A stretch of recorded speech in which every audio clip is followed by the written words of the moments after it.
Lebogang Mogotsi from the Property Practitioner Regulatory Authority. The department that I'm in, it's the licensing department. I'm going to start with the background. One of the core functions of the Property Practitioners Regulatory Authority is to issue Fidelity Fund Certificate for property practitioners in terms of Section 47 and Regulation 17 of the Property Practitioners Act, number 22 of 2019. In terms of Section 47(1) of the Act, every property practitioner, excluding a property practitioner referred to in paragraph G of the definition of property practitioners, in Section 1 must, within the prescribed period and in the prescribed manner, every 3 years apply to the authority for a Fidelity Fund Certificate, and such application must be accompanied by the fees contemplated in Section 34. In terms of Section 47(2), a property practitioner referred to in paragraph D of the definition of property practitioners in Section 1 must, within the prescribed period and in the prescribed manner, apply to the authority for a registration certificate, and such must be accompanied by the fees contemplated in Section 34. The procedure in Section 47(1) and Section 47(2) also applies to all pending licensing applications received by the authority before the effective date of the Property Practitioners Act and Regulation. Any person holding a Fidelity Fund Certificate under the previous Act shall be entitled to continue acting as a property practitioner using it until the end of the year in terms of Regulation 4(1) of 44. Section 75(6) states that all regulations made in terms of Estate Agency Affairs Act remains in full force and effect as if they had been made in terms of or under this Act. Definition of a property practitioner. A property practitioner means any natural or juristic person who or which, for the acquisition of gain or his or her or its own account, or in partnership in any manner holds himself, herself, or itself out as a person who or which, directly or indirectly on the instruction of or on behalf of any other person. The following is the list of who is listed as a property practitioner. We've got principal property practitioners, candidate property practitioners, non-principal property practitioners, auctioneers, bond originators, and bridging financiers, managing agents, homeowners association, attorney employees other than attorney, and candidate attorneys. Types of certificates issued. The licensing department issues two types of certificates: a Fidelity Fund Certificate and a registration certificate. Fidelity Fund Certificates are issued to the property practitioners. Registration certificates are issued to attorney employees, which we will be calling them property practitioners, employee property practitioner. The validity of the certificate. The licensing officer must process and issue a Fidelity certificate or registration certificate, which is valid for a period of 3 years, expiring on the 31st of December of the year to which such application relates as per Section 47(1) of the Act. Required documentation, verification, and applicable fees. New business property practitioner registration. The principal property practitioner has to reserve a name on the Property Practitioners Regulatory website, and after such name has been verified, it is not, and if it is not similar to any existing business property practitioner's name, it gets approved, then the following documents will be required. Documents required when registering a new business property practitioner are listed in the table below. We will start with the sole proprietor.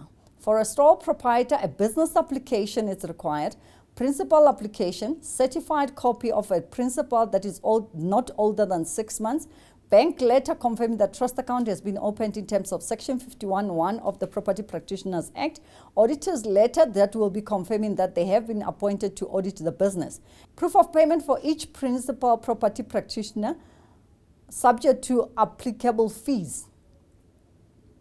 For a closed corporation, business application is required, CIPC doc that will be showing the registration of the company, and if there are any other amendments, we will be requesting that document. The reason for that is to see how many members are in that company.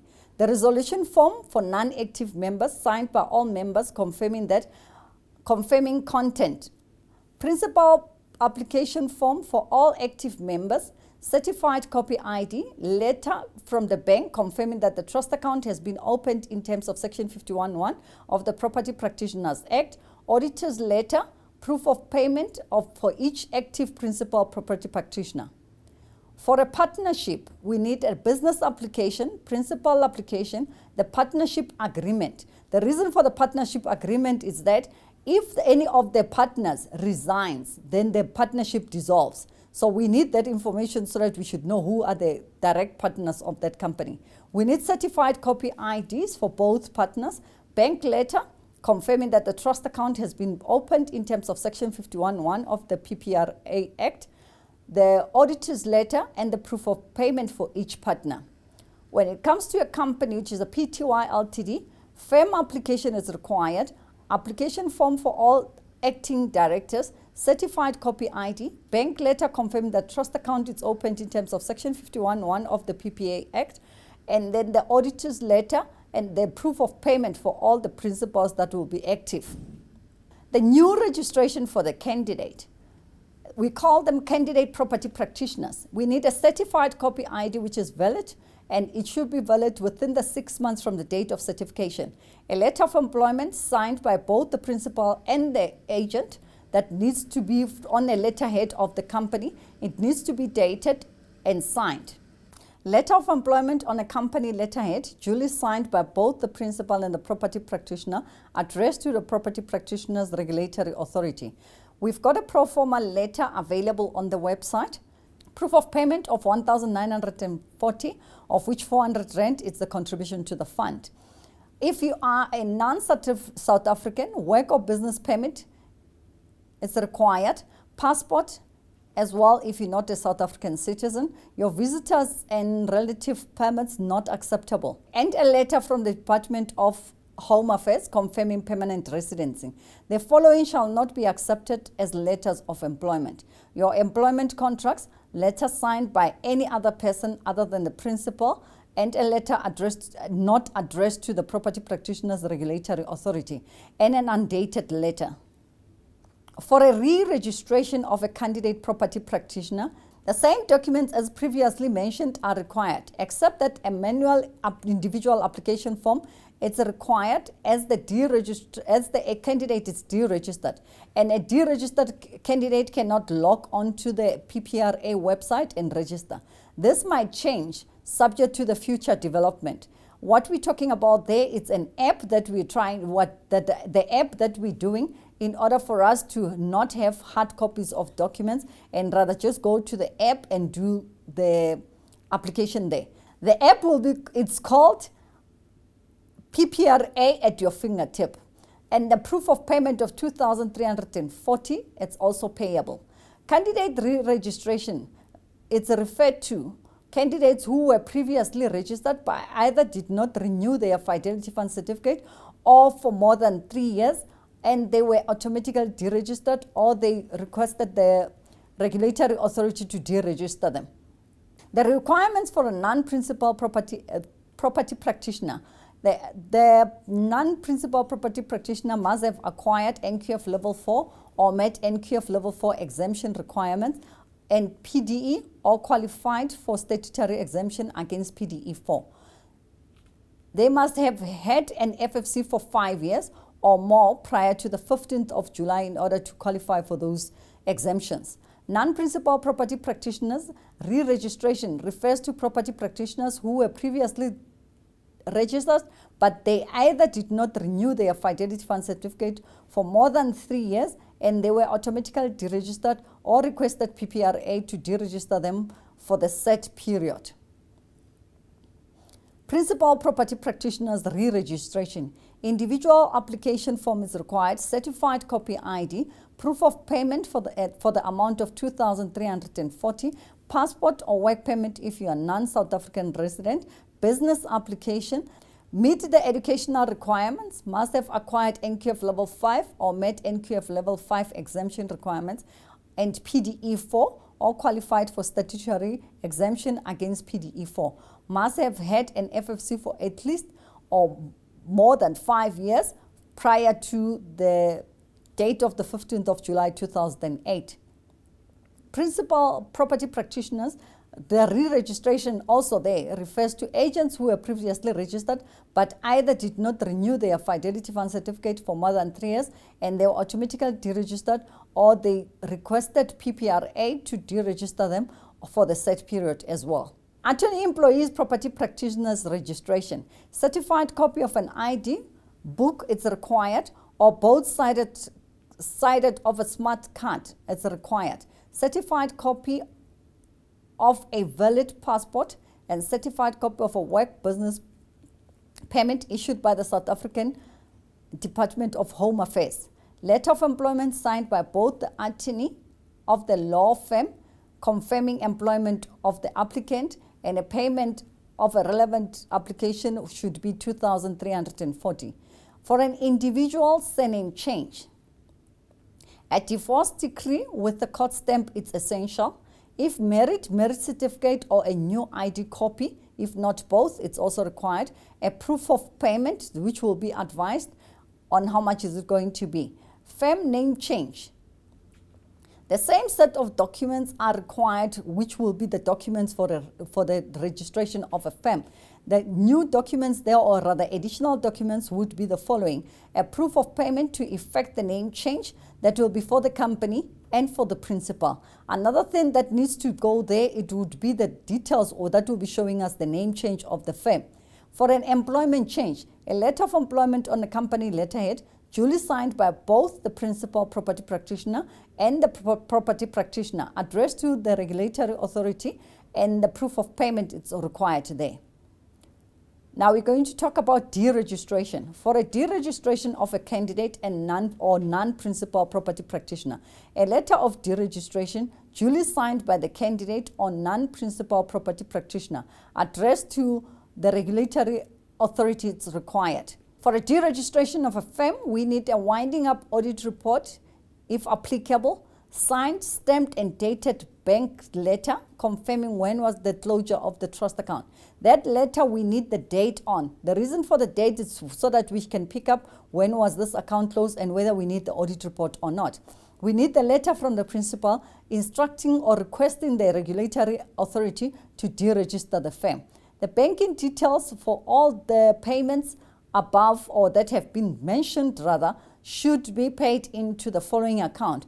Please keep this account in mind, as it won't change and it also remain like that. The account is in the name of PPRA. Account number is 4052-03310. The branch code on there is the universal branch code, which is 632005. We insist and we request that you can please, may you kindly use your 7-digit reference number and not any other number except that, as that delays the process of us processing your payment. The receipt of applications by the licensing department. The authority no longer accepts hard copies of a licensing application.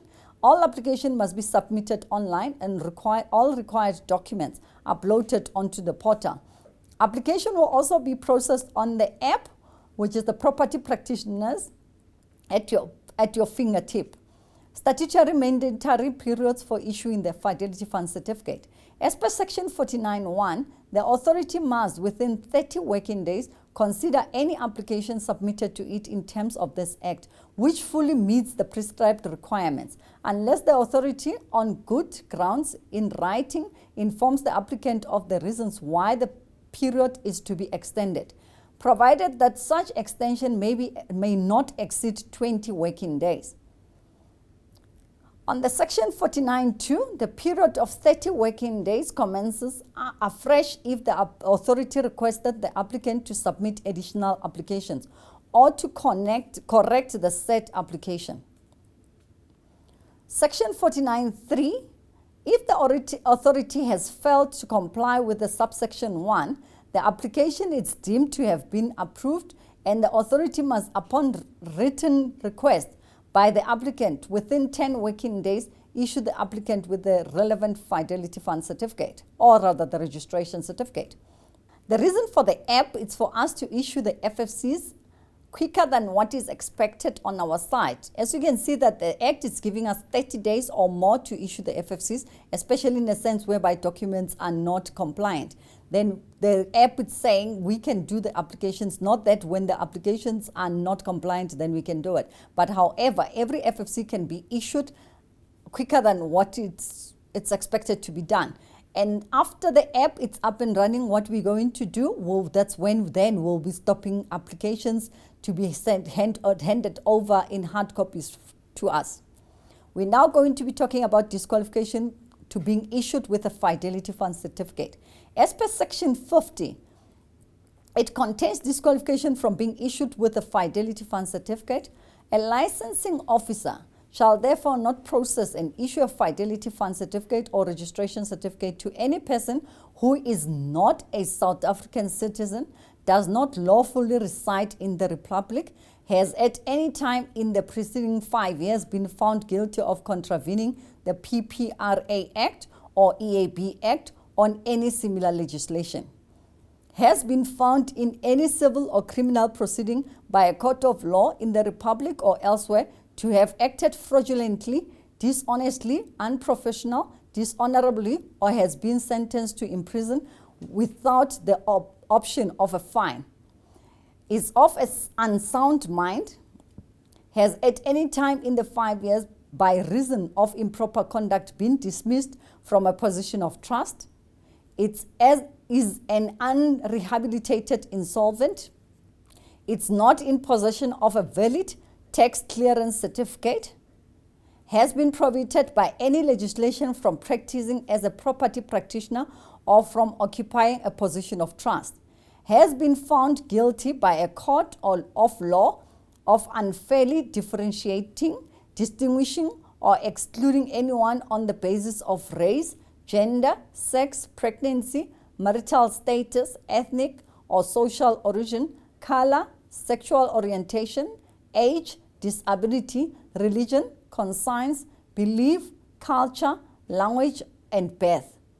It's not in possession of a valid BEE certificate. Any property practitioner in the preceding 5 years have been found guilty of contravention of this Act or the Estate Agency Affairs Act of 1976, does not comply with the prescribed standards of training, does not have the practical experience determined by the authority, or has at any time been guilty of any act or omission in respect of such, any person had to be compensated pursuant to the provision of the Section 38 of the fund, unless the property practitioner has repaid the relevant amount in full to the authority, or the authority is of the opinion that satisfactory arrangements for the settlement of such amount have been made and has confirmed such arrangements.